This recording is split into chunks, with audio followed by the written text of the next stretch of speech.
ভাই সাহেব আমার, ওই মহিলা একজন আল্লাহর ওলির ঘটনা বলছি। ওই মহিলায় ব্যাগ দিয়ে দিছে স্বামীর কাছে, খানা পাইলে বাড়িতে আইবেন, খানা না পাইলে আপনি কাজ করেন, খানা নিয়ে পরে আসবেন। এই লোকটা বড় আল্লাহওয়ালা, কিন্তু সাদাসিধা লোক, সরল মাইন্ডের লোক। কয়েকটা বাড়িতে গেল খানার জন্য, খানা খুঁজে পায় না। কাজের জন্য কাজ খালি নাই, দৌড়াইয়া এই এদিকে যায় সেদিকে যায়, কোথাও কাজ খুঁজে পায় না। হঠাৎ করে জোহরের নামাজের আজান দিল। এই লোকটা ব্যাগটাকে পাশে রাইখা ওযু কইরা জোহরের নামাজটা জামাতের সাথে পড়লো। পড়ে আল্লাহর কাছে কান্দে, আল্লাহ আনতা খায়রুর রাজিকিন, তুমি তো উত্তম রিজিক দাতা, আমি কোথাও কাজ খুঁজে পাইলাম না। আমার বিবি বাচ্চারা বড় উপবাস, আমার বিবি বাচ্চা বড় উপবাস। আমি বাড়িতে গেলে বিবি আমার সাথে ঝগড়া বাঁধাইয়া দিবে, আমার বাচ্চারাও আমার সাথে ঝগড়া করবে। আমি বাবা হিসেবে ব্যর্থ, খানা দিতে পারলাম না। সত্য করে বলেন, আব্বু প্রাণের স্বামী বলবে বিবি, প্রাণের আব্বু বলবো ছেলে, যতক্ষণ ঘরে খানা আছে। এক সপ্তাহ করে খানা না নেন, প্রাণের স্বামী। এখন কি হলো বাজান, এই লোকটা কান্দাকাটি করে করে করে করে আবার কাজের সন্ধানে এই বাজারে সেই বাজারে এদিক সেদিক যায়। আসরের নামাজের আজান দিল, ওই নামাজ প্রেমিক তো দৌড়াইয়া মসজিদে চলে গেল। নামাজটা পড়ে আল্লাহর কাছে কান্দে, আনতা খায়রুর রাজিকিন, আল্লাহ তুমি উত্তম রিজিক দাতা, কোথাও কাজ পাইলাম না। বলেন রিজিক দাতা শোনে কি শোনে না? আল্লাহ শোনে কি শোনে না? এই লোকটা আবার দৌড়াইয়া এদিক সেদিক যায়, কোনো কাজ না পাইলো। মাগরিবের টাইম হয়ে গেল, মাগরিবের আজান দিল। মাগরিবে নামাজ পড়ে আল্লাহর রিজিক দাতার কাছে আবার প্রার্থনা করলো। এইবার হাঁটতে হাঁটতে এশার নামাজ পড়লো। এশার নামাজ পড়ে দেখে বাজারের ব্যাগ খালি, খানাও পাইলো না, টাকাও পাইলো না। এখন মনে মনে ভাবছে আজকে বাড়িতেই যাব না, মসজিদের বারান্দা শুয়ে থাকবো। সকালবেলা কোথাও কাজ পাইলে কাজ কইরা খানা নিয়ে তারপরে বাড়িতে যাব। আমার বিবি বাচ্চা উপবাস, আমি কোন দিকে যাব? সকালবেলা আজানের আগে গভীর রাত্রে ওইটা তাহাজ্জুদের নামাজের ওযুটা কইরা তাহাজ্জুদের নামাজ পড়া চোখের পানি ছেড়ে ছেড়ে আল্লাহর দরবারে কান্দে, আয় দুনিয়ার মালিক, এই গভীর রাত্রে কোন মানুষ যদি কারো দুয়ারে যাইয়া হাত পাতে, পৃথিবীর মালিকের মেজাজ গরম হয়ে যাবে। তুই এত গভীর রাত্রে আমার ঘুম ভাঙতে আসতে, দিনে আসতে পারলি না, কিন্তু তুমি মাওলা তো এমন মালিক, বান্দা যত গভীর রাত্রে তোমারে ডাক দেয়, তুমি আল্লাহ নাকি তত খুশি হইয়া যাও। এই কথা কোন ঠিক কিনা বলেন? বান্দা যত গভীর রাতে তোমাকে ডাক দেয়, তুমি তত খুশি হইয়া যাও। ও আল্লাহ, আমি তোমার ডাক দেই, তুমি তো উত্তম রিজিক দাতা, কোথাও কাজ খুঁজে পাই না, আমার রিজিকের ব্যবস্থা করে দাও। সূর্য উঠে গেল, সকালবেলায় কোথাও কাজ পায় না।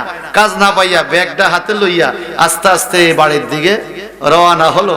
যাইতে যাইতে যাইতে চিন্তা করে, আমার ছেলে পেলেগুলো উপবাস, আমার বিবি উপবাস, কি আফসুস, আহারে কিসের সমস্যা, কি যে করি। ফতর মধ্যে আবার মনে মনে ভাবতেছে, আমার বিবি বড় মেজাজ গরমের, যদি আমি খালি ব্যাগ লইয়া যাই, কি জানি একটা কিয়ামত ঘটাইয়া দেয় ঘরের মধ্যে। এরকম হয় কিনা অনেক করে কন, কি জানি সমস্যা করে।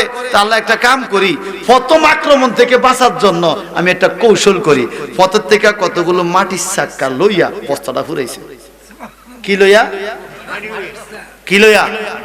মাটির টুকরা, মাটির চাকা নিয়ে বস্তালে কান্দলে আস্তে আস্তে আগাইতেছে। বাড়ির দিকে গেলে বিবি দেখবো কি জানি আনছে, প্রথম আক্রমণ থেকে বাঁচার জন্য। পরে ঘুরলে দেখবো কি আছে না আছে। ছেলে মেয়ে দৌড়ে আইসা, আব্বা এত খানা পাঠাইলেন, আবার কান্দে করে কি আনলেন? এই বেচারা কো সারছে কাম, পোলা ভাই না তো আমার লাগে ঠাট্টা শুরু করছে, আমি দিতে পারি না বললা এই কথা ক না আব্বা কোন কি আইন বাড়িতে এল। বিবি দৌড়ে আইছে, প্রাণের স্বামী, প্রাণের স্বামী গো, এত খাবার পাঠাইলেন, আবার ঘাড়ে কইরা কি খানা আনলেন? সারছে। বিবি তো আমার লাগে ঠাট্টা করে, আমি খানা পাঠাইলাম কই? আমি খানা পাঠাইছি? কোন কি স্বামী আসেন, কত খাইছি, কত আপনার জন্য রাখছি, দেখেন। স্বামী বোঝাড়ারে উঠানের মধ্যে ফালাইয়া দেখি কোথায় খানা, কি কত তোমরা ঠাট্টা করো আমার সাথে, চলো। ঘরে যায় দেখে এক রুমের মধ্যে হায় রে ফল ফলাদি, খানা, আটা, পুরা রুম ভর্তি। সুবহানাল্লাহ বলে।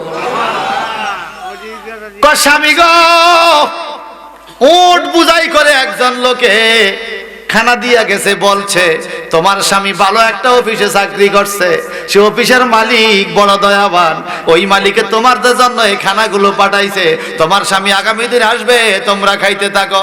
এত ভালো চাকরি কোন অফিসে পাইলেন? সুবহানাল্লাহ। আল্লাহওয়ালা নামাজি লোকটা চোখের পানি ছেড়ে দিয়া কান্দে, আমি যে কোন অফিসে হাজিরা দিছি তোমরা তো জানো না, আমি যে কোন অফিসে হাজিরা দিছি তোমরা তো জানো না। আসো তোমাদেরকে দেখাই আমি কি আনছি। বস্তার মুখটা খোলো। বস্তার ভিতরে কি মাটি ননি? বস্তার মুখটা খুইলা স্ত্রী একটা চিৎকার দিয়া কয়, স্বামী গো আপনি কোন অফিসে চাকরি করেন, এত খানা আমার এত সম্পদ? কয় কি সম্পদ? মাটির চাকা। কয় কিসের মাটির চাকা? খুললে দে সব স্বর্ণের টুকরা। مولاي صل وسلم دائما ابدا على حبيبك। আল্লাহ পাক কোরআনুল কারীমে সূরা ফাতিহার শুরুতেই বলেছেন আলহামদুলিল্লাহি রাব্বিল আলামিন। আলহামদুর আলিফ লামটাকে আলিফ লাম ইস্তিগরাকি বলা হয়, কুল বুঝাইবার জন্য ব্যবহার হয়। আমার আল্লাহ বলেন তোমরা এইভাবে আমার কাছে প্রশংসা করিও। আলহামদু সমস্ত প্রশংসা, লিল্লাহি আল্লাহর জন্য, রব্বুল আলামিন যিনি বিশ্ব জগতের মালিক কে? তা আমরা সুখে দুঃখে অভাবে অনটনে, বৃষ্টি হইল আলহামদুলিল্লাহ, বৃষ্টি না হইল রৌদ্র উঠলো আলহামদুলিল্লাহ, না উঠলো যিনি রৌদ্র দেবেন তিনি আমার মালিক, যিনি রৌদ্র দিবেন না তিনি তো আমারই মালিক। আমাদের মালিক আল্লাহর বিরুদ্ধে আমাদের কোনো অভিযোগ আছে? আছে কোনো অভিযোগ? ভাই সব বন্ধুরা আমার, একদিন হযরত সুলাইমান আলাইহিস সালাম মরুভূমি দিয়ে ওনার সুলাইমানি তক্তা নিয়ে চলছেন। আমি কোরআনুল কারীমের সূরা মাইদা থেকে আয়াত কারিমা তেলাওয়াত করেছি। এখান থেকে সংক্ষেপে একটু কথা বলবো আমাদের আজকের পরিস্থিতি, বর্তমান পরিস্থিতি নিয়ে। সুলাইমান পয়গম্বর বিশাল বড় সুলাইমানি তক্তা সিংহাসন লইয়া যাচ্ছেন আকাশের উপর দিয়ে। আপনাদের মুরাদনগর কুমিল্লার যুবকের মতো একজন যুবক মরুভূমিতে দাঁড়িয়ে সুলাইমান নবীর সিংহাসন দেখে জবান খুলে বলছে সুবহানাল্লাহ। আপনারা বলুন সুবহানাল্লাহ, আরো জোরে বলেন। আল্লাহর নবী সুলাইমান পয়গম্বর সারা পৃথিবীর বাদশাহ, উনি এই যুবকের কণ্ঠের সুবহানাল্লাহর আওয়াজটা শুনে ওনার সুলাইমানি তক্তা সিংহাসনটাকে মাটিতে নামাইলেন। ওনার সাথে জিন ইনসান হাজার হাজার প্রাণী, এগুলো দেখে যুবক একটা দৌড় দিছে ভয়ে। যুবক মনে করছে সুলাইমান নবী তাকে আটকানোর জন্য নামছে। যুবক দৌড় দেয়, সুলাইমান নবী আমারে মাফ কইরা দেন। কয় না তুমি দাঁড়াও, তোমার সাথে কথা আছে। তুমি সুবহানাল্লাহ কেন বলছো? ওই যুবক বলে হুজুর আমি জীবনে সুবহানাল্লাহ বলতাম না, আপনি সুবহানাল্লাহ বলতে আপনার চলায় মনে সমস্যা হয়েছে। আরে না রে যুবক, না সুবহানাল্লাহ বলাতে আমার সমস্যা হয় নাই, বরং সুবহানাল্লাহ বলাতে তুমি কি বরকত পাইছো এই বরকতটা শোনাইবার জন্য আমি সুলাইমানের সিংহাসন থেকে জমিনে নেমে এসেছি। সবাই বলেন। যুবক এবার সাহস পাইছে, সাহস পাই আইসা বলে সুলাইমান নবী, বাদশাহ সুলাইমান আপনি বলেন আমার কি বরকত? বলে তুমি যে সুবহানাল্লাহ বলছো, এই সুবহানাল্লাহর বরকতে আমি সুলাইমান নবী সহ এই সিংহাসনে যত মানুষ আছে প্রত্যেকের আমলনামা যত সওয়াব, তুমি সুবহানাল্লাহ বলাতে তোমাকে আরো বেশি সওয়াব দেওয়া হয়েছে। এরপর অনেকে কয় নাই, কয় আমার লাগতো না এই সওয়াব। ওই আমাদের সওয়াব লাগে কিনা? আওয়াজ দিয়া বলুন সুবহানাল্লাহ। এবার বলুন আলহামদুলিল্লাহ। আলহামদুলিল্লাহ বলার বরকত একটু বলি। ফেরেশতারা বলে মাওলা তোমার কাছে আমাদের একটা আবেদন। কি আবেদন? তোমার আরশ আজিমের খুঁটিগুলো কত মজবুত, এগুলো নাড়ার মতো শক্তি আমাদের কারো নাই, আমরা চেষ্টা করছি নাড়তে পারি না। তোমার সৃষ্টি জগতে কেউ আছে কি এই ফিলার গুলো নাড়তে পারবে? এমন ক্ষমতা কি কারো আছে? আমার আল্লাহ বলে আছে। বলে কে? বলে আমার মুমিন বান্দা যখন জমিনে বৈশা আমার দেওয়া রিজিক খায়, হালাল খানা খায়, খাওয়ার ফলে আমার শুকরিয়া তান যখন আলহামদুলিল্লাহ বলে, এই আলহামদুলিল্লাহর ধাক্কায় আমার আর আজিমের খুঁটি পর্যন্ত কাঁপা শুরু করে। এবার সবাই বলুন আলহামদুলিল্লাহ। আরো জোরে। আমার আল্লাহ দুনিয়াতে অনেক নবী রাসূল পাঠাইলেন, ওনাদের মধ্যে একজন নবীর নাম হলো ঈসা রূহুল্লাহ। সুবহানাল্লাহ। আমার আল্লাহ তাবারাকা তাআলা বলেন, ওয়া ইজ আওহাইতু ইলাল হাওয়ারিয়িন, হে নবী আপনি স্মরণ করেন যখন ঈসা আলাইহিস সালামের আমলের হাওয়ারীদের কাছে আমি ওহী করেছিলাম, ওহী পাঠাইছিলাম। কেন কেন হাওয়ারী কারা? হাওয়ারী কারা তাফসিরে পাওয়া যায়, হাওয়ারী যারা কাপড় ধুইতো দোফা, তাদেরকে হাওয়ারী বলা হয়। আবার সমাজের কিছু কৃষক মানুষকে তৎকালীন সময় হাওয়ারী বলা হয়। সমাজের কিছু উচ্চ বংশের লোকদেরকেও হাওয়ারী বলা হইতো। আল্লাহ বলে আমি হাওয়ারীদের কাছে ওহী পাঠাইয়া বললাম, আন আমিনু বি, তোমরা আমার প্রতি ঈমান আনো, ওয়া বি রাসূলি, আমার ঈসা নবীর প্রতি ঈমান আনো। সুবহানাল্লাহ। কে বলছে এই কথা? এ হাওয়ারীরা, তোমরা আমার প্রতি ঈমান আনো, আমার ঈসা রূহুল্লাহর প্রতি ঈমান আনো। ক্বালু আমান্না, সবাই বলল আমরা ঈমান আনলাম। ওয়াশহাদ বিআন্নানা মুসলিমুন, আপনি সাক্ষী থাকেন নিশ্চয়ই আমরা মুসলমান, আমরা ঈমান আনলাম। বলে কিভাবে ঈমান আনছো? প্রকাশ্যেও আনলাম, গোপনেও আনলাম, উপর দিয়েও আমরা ঈমানদার প্রমাণ দিলাম, ভিতরে ভিতরে আমাদের ঈমান আছে প্রমাণ দিলাম। আমাদের সমাজে অনেক লোক আছে ঈমান মজবুত, ঈমান মজবুত, মসজিদের জন্য বেতন চাইলে টাকা দেয় না, ঠিক এমনি ঈমান মজবুত আছে কিনা বলেন?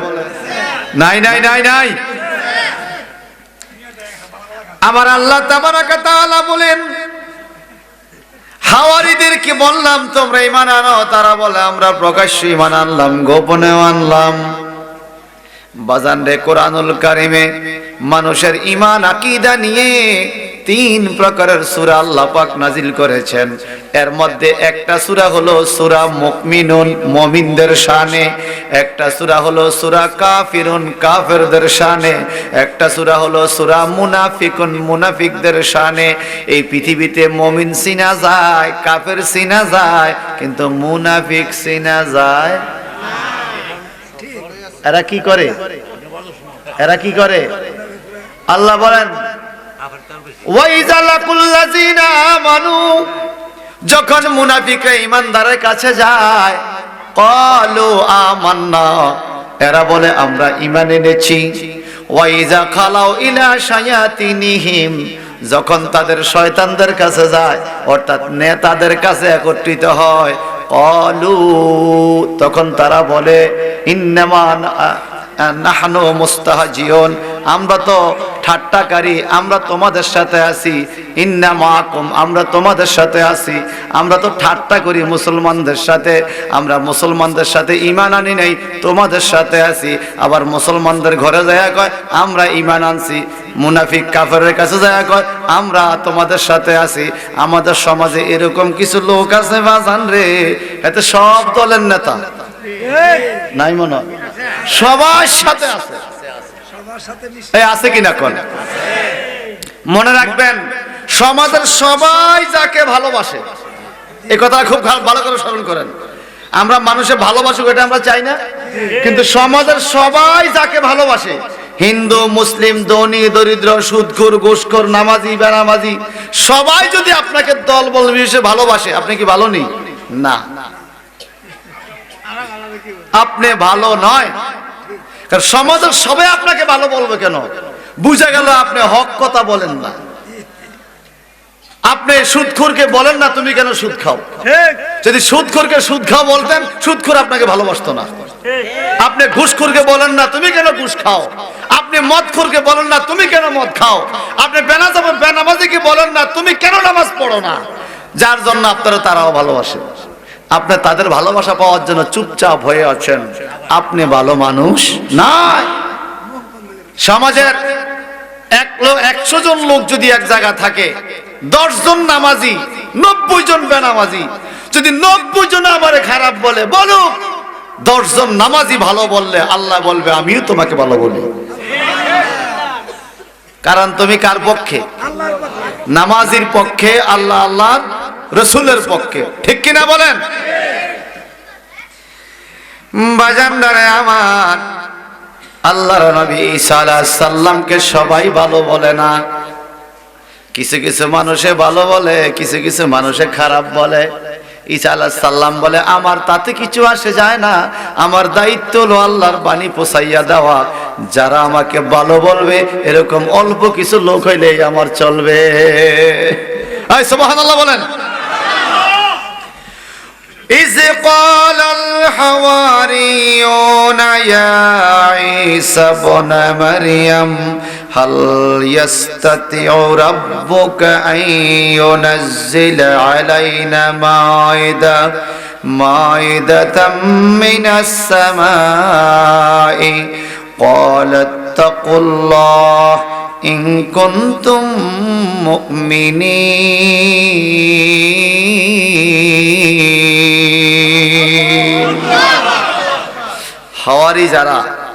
হাওয়ারি যারা তারা বলল ইয়া ঈসা ইবনে মরিয়ম, হে মরিয়মের ছেলে ঈসা, তুমি যে বলছো তোমার আল্লাহকে মানতাম, হাল ইয়াস্তাতিউ রাব্বুকা আইয়ুনাজ্জিলা আলাইনাল মায়দা, তোমার আল্লাহ কি পারবে আমাদের জন্য খানজি ভরা খানা পাঠাইতে আসমান থেকে?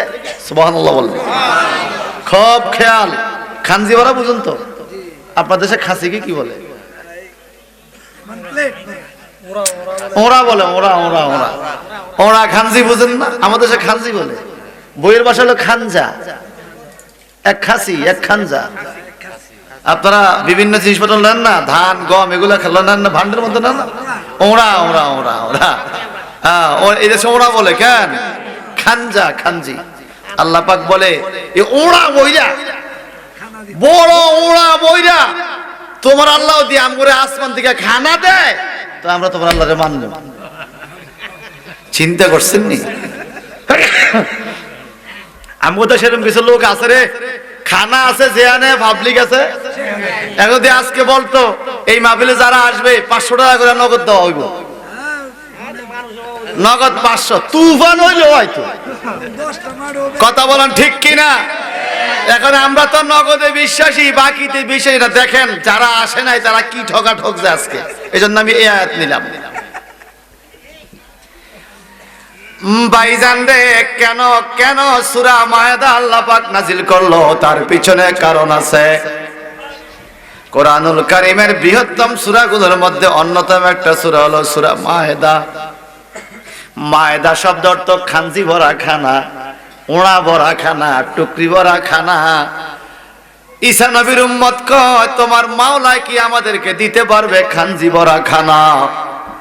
ঈসা নবী বলে আল্লাহকে ভয় করো, ইন কুনতুম মুমিনিন, যদি তোমরা মুমিন হও। এরকম কথা বলিও না। আসলে সকল খানা দেয় কে? আল্লাহ। কে দেয়? আল্লাহ। দুনিয়া ভরে তো দিছে, আবার খানজি ভরা কি? আপেল গাছটা কে দিছে? আল্লাহ। মালটা গাছটা কে দিছে? আল্লাহ। গমের জমিটা কে দিছে? আল্লাহ। ধানের জমি কে দিছে? আল্লাহ। তো খানজির মধ্যে আব্দুল্লাহ তুই তো পুরো দুনিয়া দিছি আমি, তুই খানজির কথা কস? খানজি তো ছোট। আল্লাহু আকবার বলেন। ঘটনাটা হলো ভাইজান রে আমার, ঈসা আলাইহিস সালাম হাওয়ারীদেরকে ডাইকা বলে হে দোফারা, হে কৃষকরা, হে আমার উম্মতেরা, তোমরা 30 দিন রোজা রাখো। যদি তোমরা 30 দিন রোজা রাখো আল্লাহ তোমাদেরকে অনেক কল্যাণ দিবে। তোমরা আমার কথা শোনো, 30 দিন রোজা রাখো। এরা কষ্ট করে পুরা 1 মাস 30 দিন রোজা রাখলো। আয়েশা ঈসা রুহুল্লাহরে কয় আমরা তো রোজা রাখছি, তোমার আল্লাহ কি দিছে আমগরে দাও। বুঝেন না? এখন আপনারা যদি বলেন আমরা তো মাহফিলে আইছি, আমলা কি আছে দাও, তা আমরা একটা তাবারুক দিলাম, কথা কোন ঠিক কিনা? আসলে কি তাবারুকে পাইলেন না আরো কিছু পাইছেন? তো প্রকাশ্যে একটা ফুটলা, কিন্তু বাতেনে। আমরা এখন মাসালা নিয়ে কথা বলতেছি, কোরআন হাদিসের কথা বলতেছি। ইমাম আজম আবু হানিফা রাহমাতুল্লাহ আলাইহি বলেছেন, কোন মানুষ যদি কোরআন ও হাদিসের সামনে একটা মুহূর্ত বসে থাকে, একটানা 100 বছর সারাদিন রোজা রাখবে, সারা রাত নামাজ পড়বে, এরকম একটানা 100 বছর নফল ইবাদত করলে যেই সওয়াব, একটা মুহূর্ত কোরআন হাদিসের গবেষণা করলে তার চাইতে বেশি সওয়াব। তাহলে আমরা কি শুধু তাবারুক পাইলাম না আরো কিছু পাইলাম? আরো কিছু পাইছি। আমার ভাইয়ারা, বন্ধুরা, আল্লাহ পাক রব্বুল ইজ্জত বলেন, ওই সারহুল্লাহ তারা রোজা রাখছে 30 দিন, এখন রোজার বিনিময়ে কি চায়? কয় খানজি ভরা খানা চায়। এদেরকে আমি খানজি ভরা খানা দিতাম। আরে সারহুল্লাহ তুমি বলো না পরকালে পাবে। ঈসা নবী বলে দুনিয়া কষ্ট করে রোজা রাখছো, পরকালে বরকত পাবে। কারণ নগদ, বাকি কামে বিশ্বাসী না, নগদ চাই, আমাকে নগদ দিয়া দাও, নগদ চাই। ঈসা আলাইহিস সালাম বলে তোমরা আল্লাহর উপর বিশ্বাস রাখো, ভরসা রাখো, এইভাবে কথা বলিও না। তোমরা এই ধরনের কথা কেন বলতেছ? আল্লাহ তোমাদেরকে পরকালে দিবে, পরকালের প্রতি বিশ্বাস রাখো। এই কথা যখন বলল, হাওয়ারীরা বলে না না, আমরা যদি এই 30 দিন তোমার আল্লাহর রোজা না রাখা দুনিয়ার কারো জমিনে কাম করতাম, সে আমগরে খানজি ভরা খানা দিত, আমরা ফ্যামিলি চালাইতে পারতাম। এখন 30 দিন তোমার মাওলার কাজ করলাম, আমগরে তো কিছু দিল না, আমরা তোমার খোদার কাজ আর করব না। এরকম কিছু জাহিলা আমগো দেশে আছে, এই কথা কয় না? নাই নাই নাই। আরে নামাজ পড়ে কে কি করছে? কয়নি কয়নি? হেতে কয় নামাজ পড়ে কে কি করছে? তুমি না পড়ে কি করছো? আমি তো পড়ে কিছু করে, তুমি না পড়ে কি করছো? আছে কিনা বলেন? তোমার গহনার দিন পুরাইয়া যাবে, যৌবনে লাগবে বাটি, ওই যে দেখো ডাকিতেছে তোমায় কবরের মাটি। ঠিক কিনা বলেন? ওই যে দেখো ডাকিতেছে তোমায় কবরের মাটি, তোমার গহনার দিনে পুরাইয়া যাবে, যৌবনে লাগবে বাটি, তোমার গহনার দিনে পুরাইয়া যাবে, যৌবনে লাগবে বাটি, ওই যে দেখো ডাকিতেছে তোমায় কবরের মাটি, ওই যে দেখো। বলেন না, বলেন বলেন, মাইকটা তুলে দেন। ওই যে দেখো ডাকিতেছে তোমায়। আমাদের ডাইনে কবর আছে, কথা বলেন, ডাইনে কবর আছে, বামে আছে, সামনে আছে, চতুর্দিকে কবরস্থান আছে।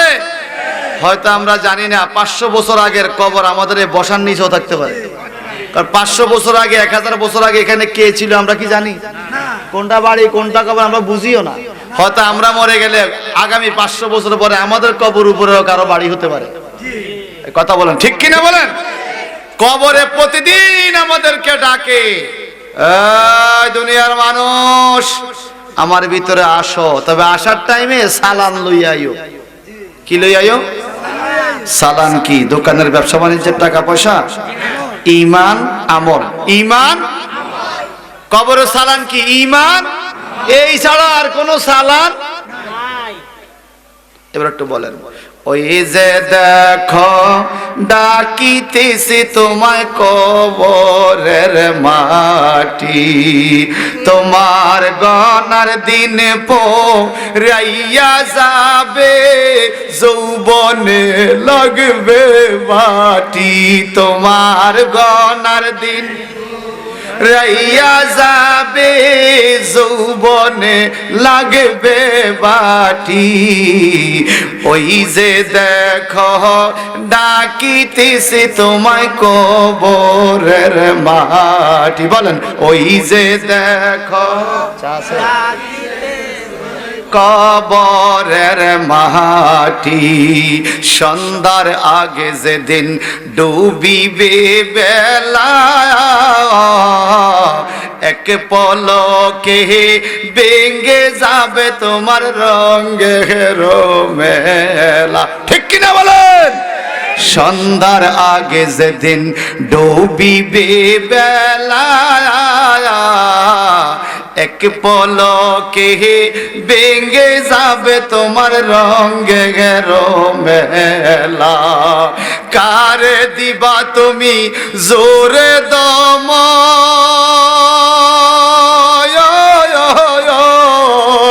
কারে দিবা তুমি জোরে দমক কার মাথায় বাংবা লাঠি ওই যে দেখো ডাকিতেছে তোমায় কবরের মাটি বলেন ওই যে দেখো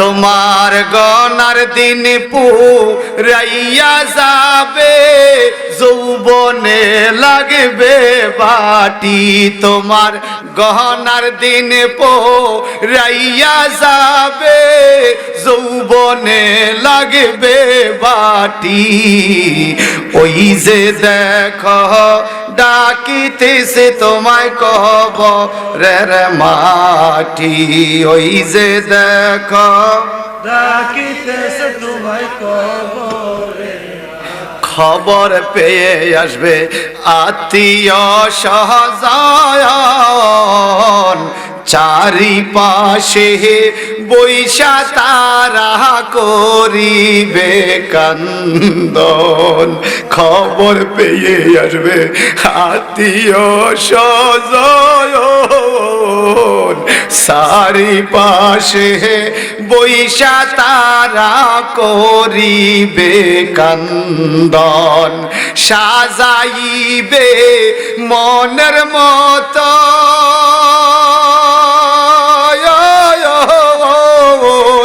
সাজাইবে মনের মতন কি সুন্দর পরিপাটি মরে গেলে গোসল দিয়া কাফন দিয়া সাজায়নি পরিপাটি করে সাজায়নি বলেন সাজাইবে মনের মতন কি সুন্দর পরিপাটি ওই যে দেখো ডাকিতেছে তোমায় কবরের মাটি বলেন ওই যে দেখো ডাকিতেছে তোমায় কবরে তোমার গনার দিন পুরাইয়া যাবে যৌবনে লাগবে বাটি তোমার গনার দিন পুরাইয়া যাবে যৌবনে লাগবে বাটি ওই যে দেখো ডাকিতেছে তোমায় কবরের মাটি ওই যে দেখো ডাকিতেছে তোমায় কবরে সংসারে আর কইরো না রে ভুল চাইয়া দেখো ছিল কালো সাদা হইছে চুল হইছে নি কালো চুল সাদা হইছে সংসারে আর কইরো না রে ভুল চাইয়া দেখো ছিল কালো তোমার সাদা হইছে চুল চতুর্দিকে মাটির ঘরে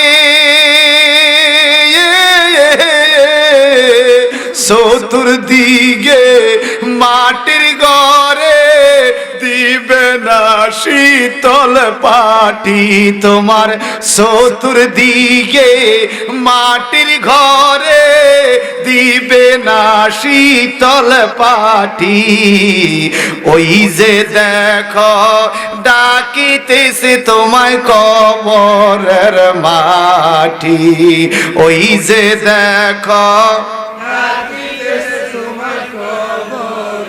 তোমার গনার দিন পোরাইয়া যাবে যৌবনে লাগবে বাটি তোমার গনার দিন পোরাইয়া যাবে যৌবনে লাগবে বাটি ওই যে দেখো ডাকিতেছে তোমায় কবরে সিল্লা কোন মারহাবা মারহাবা ঈসা নবীর উম্মত হাওয়ারি গন্ডাইকা বলে আমরা নগদে বিশ্বাসী নগদ পাইলে যা পাই এক মাস তোমার খোদার জন্য রোজা রাখলাম কিছু দিল না দুনিয়ার কারো জমিনে যদি কাজ করতাম কারো বাড়িতে কাজ করতাম আমাদেরকে খানজি ভরা খানা দিত ওড়া ভরা খানা দিত তোমার মাওলা আমগরে কি দিছে বলেন মাওলা কিছু দেয় আল্লাহ পাক বলেন قالوا نريد أن نأكل منها وتطمئن قلوبنا ونعلم أن قد صدقتنا وتكون عليها من الشاهدين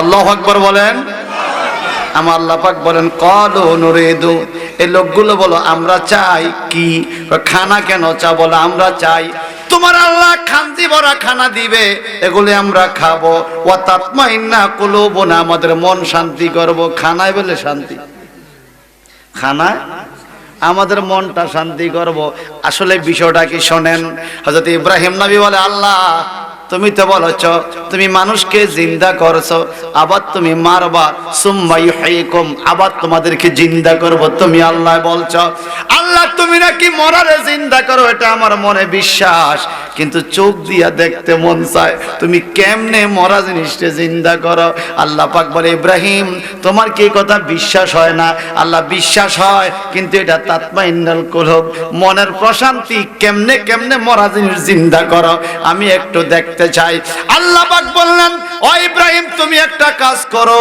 কয়েকটা পাখিকে তুমি জবাই করো টুকরাগুলো ছিঁড়ো টুকরা টুকরা করো এক এক পাহাড়ে এক একটা টুকরা ছিঁড়ে ছিঁড়ে উড়াইয়া উড়াইয়া ফেলে দাও এরপরে পাহাড়ের মাঝখানে আসো আইসা তুমি পাখিদেরকে ডাক দাও তখন দেখবা আমি আল্লাহ কিভাবে মরা জিনিস জিন্দা করি আজ জোরে বলুন সুবহানাল্লাহ হযরত ইব্রাহিম পয়গম্বর পাখির ঢানাগুলো পাখাগুলো পাগুলো টুকরো টুকরো করে বিভিন্ন পাহাড়ে ফেলে দিলেন আর পাহাড়গুলোর মাঝখানে এসে পাখিদেরকে ডাক দিলেন আল্লাহ বলে তুমি তাকিয়ে থাকো ইব্রাহিম নবী তাকিয়ে আছে এক জায়গা থেকে পাখির ঢানা উড়ে আসলো আরেক জায়গা থেকে পাখির পা উড়ে আসলো আরেক জায়গা থেকে পাখির মাথা উড়ে আসলো এইভাবে আইসা পাখিগুলো জোড়া লাইগা পাখাগুলো বাড়ি দিতে দিতে পাখাগুলো এভাবে টানতে টানতে ইব্রাহিম নবীর সামনে আইসা দাঁড়াইয়া গেল ইব্রাহিম এখন বুঝছো আল্লাহ বুঝছি আমি তো আগেই জানি এটা মনের শান্তি কিসের শান্তি এটা মনের শান্তি তুমি কিভাবে জিন্দা করেছ আমার আল্লাহ বলে যে আল্লাহ একটা পাখির হাড় একটা পাখির পাখা পালকগুলো একত্র করে তোমার সামনে জিন্দা করে দিয়েছি তুমি তোমার জাতিকে বলো ওই আল্লাহ মানুষদের দেহ যেখানে পড়ে থাকুক না কেন যদি এক জায়গায় পা পড়ে থাকে আরেক জায়গায় মাথাও পড়ে থাকে আরেক জায়গায় হাত পড়ে থাকে আরেক জায়গায় নখ পড়ে থাকে আমি আল্লাহ সমস্ত দেহের অঙ্গ প্রত্যঙ্গগুলো এক জায়গায় করে আবার জিন্দা করে কিয়ামতের ময়দানে আমি আল্লাহর সামনে দাঁড় করানোর শক্তি আমার আছে আছে কিনা বলেন আছে কিনা বলেন এখন মনের শান্তি হ্যাঁ মনের শান্তি তোমার আল্লাহরে বলো আমাদেরকে যেন তোমার আল্লাহ মায়েদা ফাটায় মায়েদা মানে হলো খানজি ভরা খানা পাঠায় তাহলে মনের শান্তি পাবো তোমার আল্লাহকে বলো আল্লাহ পাক বলেন তোমরা মনের শান্তি পাবে, আর কি করবা? আমরা সাক্ষী থাকবো কিয়ামতের ময়দানে, ওয়া নাকুনা আলাইহা মিনাশ শাহিদিন। তোমার আল্লাহ যে দিতে পারে খানজি ভরা খানা, এটা আমরা মানুষকে প্রকাশ করব যে আমরা সাক্ষী, আমাদের সামনে দিছে। সুবহানাল্লাহ। قال عيسى ابن مريم اللهم ربنا أنزل علينا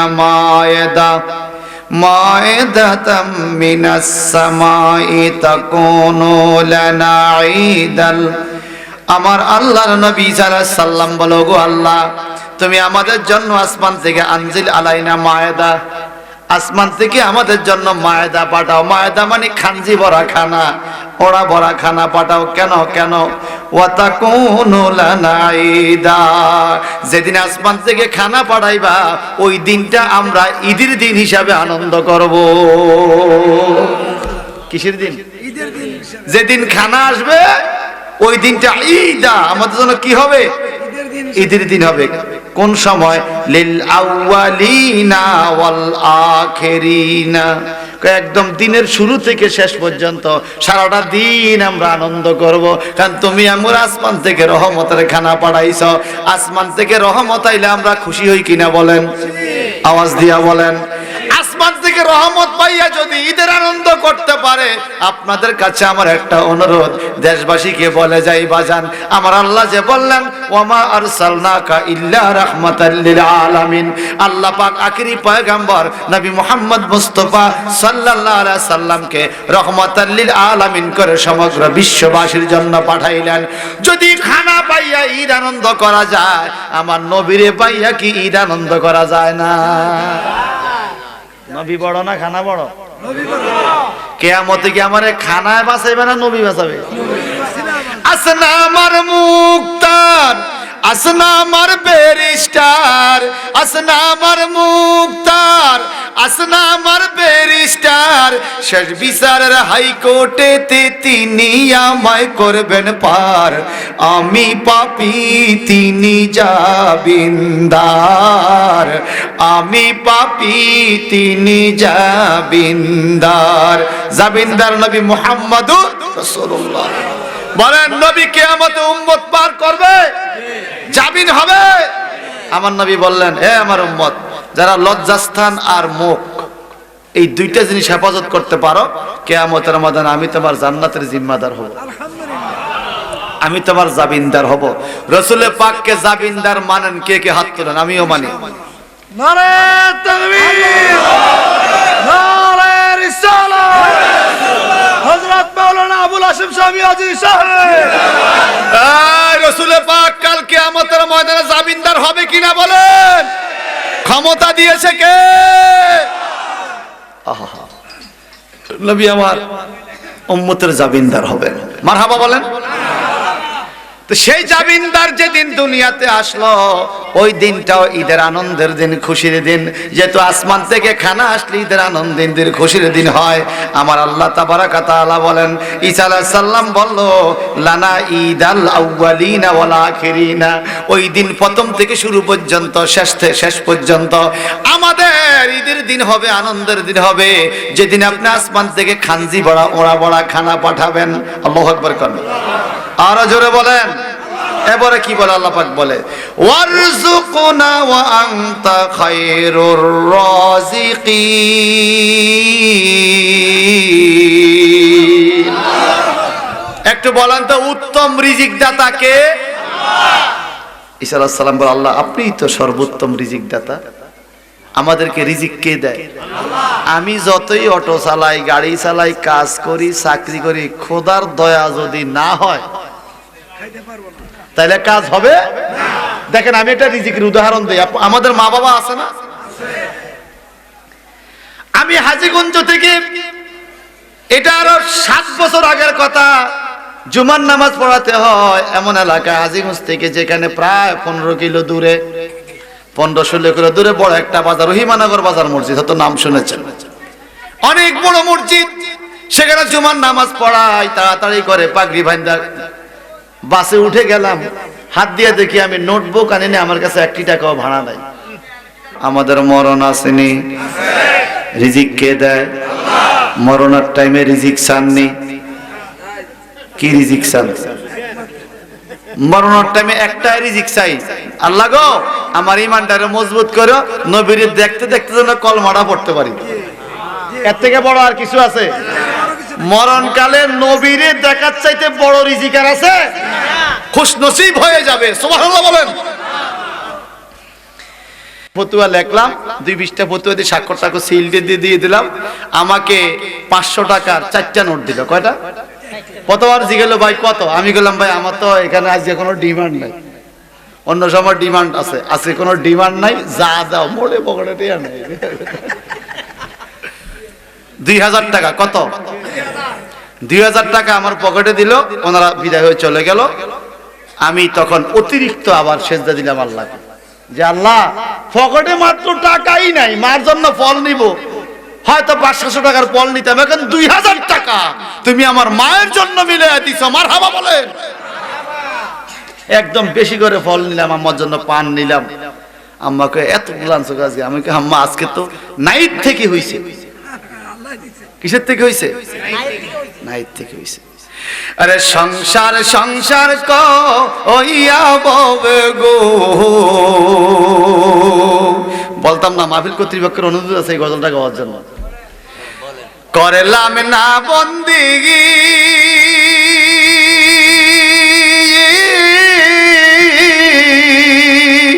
কিভাবে কাটাইব মনরে, কবরের জিন্দিগি রে, ওরে জীবন গুনায় গুনায় গেল রে, বলেন ওরে এটা বলেন না, ওরে জীবন গুনায় গুনায়। সুদ ঘুষ হারাম বিভিন্ন অন্যায় কাজ সংসারের জন্যই তো। কার জন্য? অপরাধ করে কি আমি একা খাইছি? আমার মা খাইছে, বাবা খাইছে, ছেলে খাইছে, মেয়ে খাইছে, ভাই খাইছে, বউ বাচ্চারা খাইছে, খাইছে না? খাইছে আমার অপরাধের টাকা সবাই। কবরে ফিডা খাইবো সবাই না আমি একা? ফিডার বেলায় আমি, খাওয়ার বেলা। এই জন্য সংসার সংসার কইয়া ববে গো, করলাম না বন্দিগি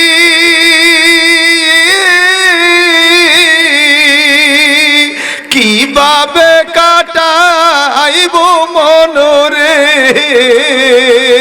কবরের জিন্দিগি রে, ওরে জীবন গুনায় গুনায় গেল রে, বলেন ওরে।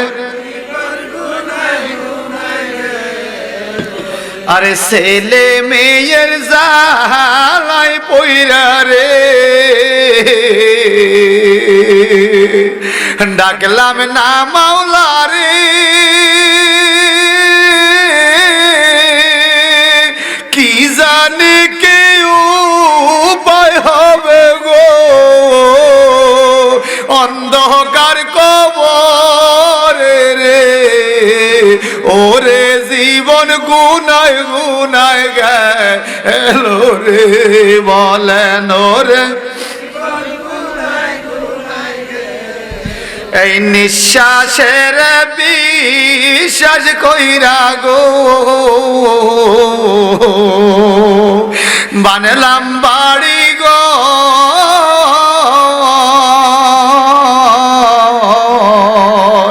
কোন দিন জানি আজরাইল আইয়া গো, সবই করে পরে, ওরে জীবন গুনায় গুনায়, বলেন ওরে জীবন। আরে বাড়ির পাশে পুকুর পাড়ে রে, বানবি বাসর ঘর,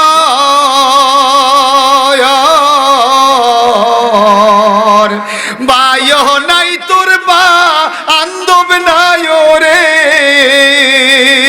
কে লইবে খবর রে, ওরে জীবন কোথায় গেল রে বলেন রে। এই পৃথিবীতে বিপদে পড়লে আপনজনের কোনো অভাব নাই। আমি বিপদে বললাম আমার ভাই বেড়াদার বাড়িওয়ালা আমার রাজনৈতিক নেতৃবৃন্দু কর্মীবৃন্দু দৌড়াইয়া যায়, ঠিক কিনা বলেন? কিন্তু কবরে যখন বিপদ হবে বাজান নিজের বিবিও কাছে যাবে, নিজের আপনজন কেউ কাছে যাবে না। ওই বিপদের টাইমে একমাত্র সাহায্যের জন্য যিনি আসবে তিনি হলো আমার আপনার নবী মুহাম্মদুর রাসূলুল্লাহ সাল্লাল্লাহু আলাইহি ওয়াসাল্লাম। সেই নবীর মহব্বত অন্তরে রাখার দরকার আছে কিনা বলেন? দরকার আছে। তো আমি যে কথাটা আপনাদেরকে শোনাইতে চাইছি, আল্লাহ যে বলছেন রিজিকের মালিক কে? আল্লাহ।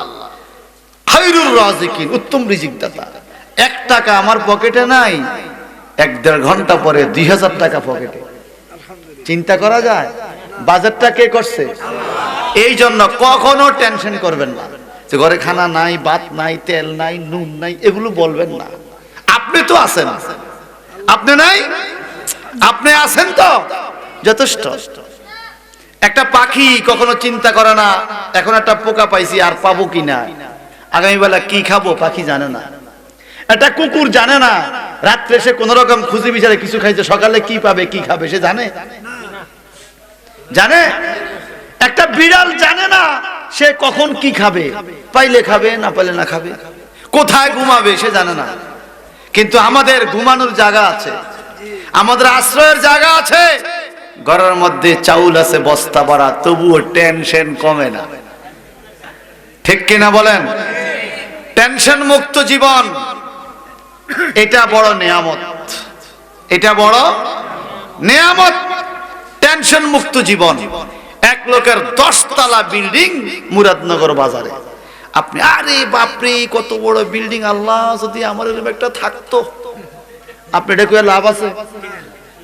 এটা কইয়া লাভ কি জানেন? আপনার হার্টের ক্ষতি, আফসোস টেনশন করে নিজের লস। বরং আপনি কি করবেন জানেন? 10 তলার দিকে না তাকে, হাদিস শরীফে আছে আপনার নিচে যে আছে আপনার সেদিকে তাকান। আপনার টিনের ঘর আছে, দেখেন না একজনের টিনের ঘরও নাই, আছে না? সদরঘাট গিয়েছি ওই দিন, ঠান্ডা শীতে মানুষ পলিথিন গাছ দিয়া শত শত মানুষ শুয়ে রয়েছে।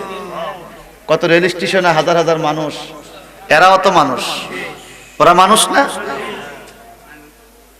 আপনি ওদের দিকে লক্ষ্য করেন যে আল্লাহ তুমি ওদেরও মালিক আমারও মালিক, 10 তলা বিল্ডিং গুলারও মালিক।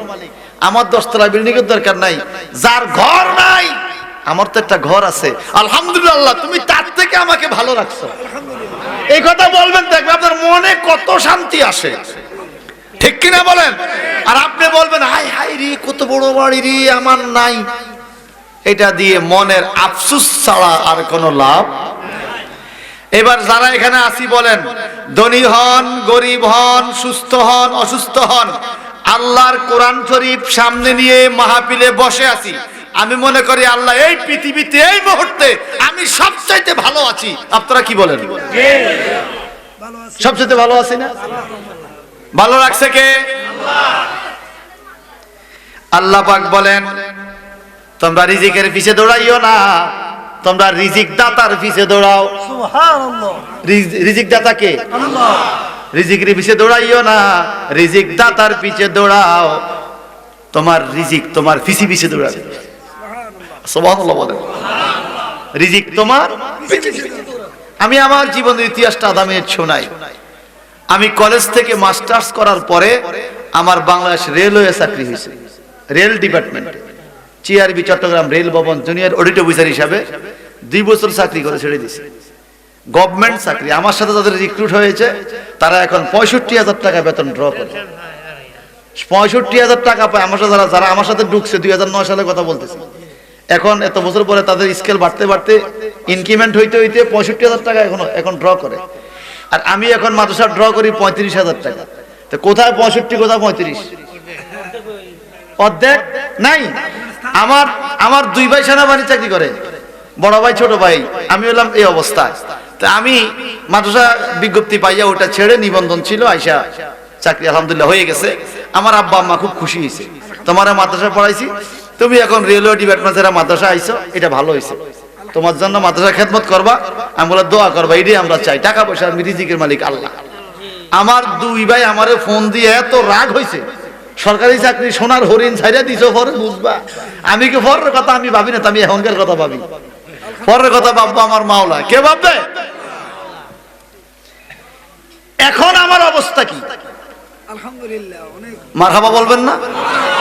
আরো জোরে বলবেন না? 35,000 টাকা মাদ্রাসা ড্র করি, এটা তো মাসে একবার, এটা অনেক সময় তুলিও না। কথা বুঝেন না?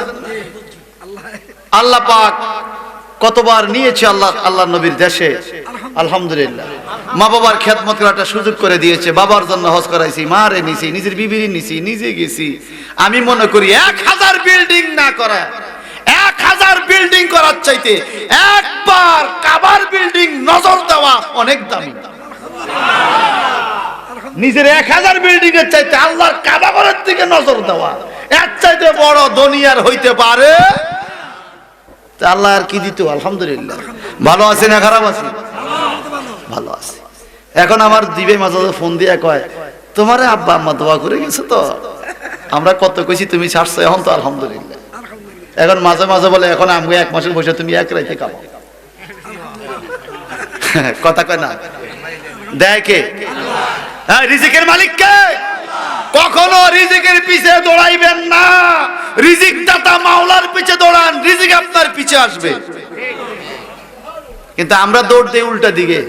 এক লোকে সোর দৌড়ায়, সোর যায় উত্তর দিকে, হে যায় দক্ষিণ দিকে। কিয়ামত পর্যন্ত সোর সোর পাইব খুঁজা? পাবে? তাহলে রিজিকের মালিক কে?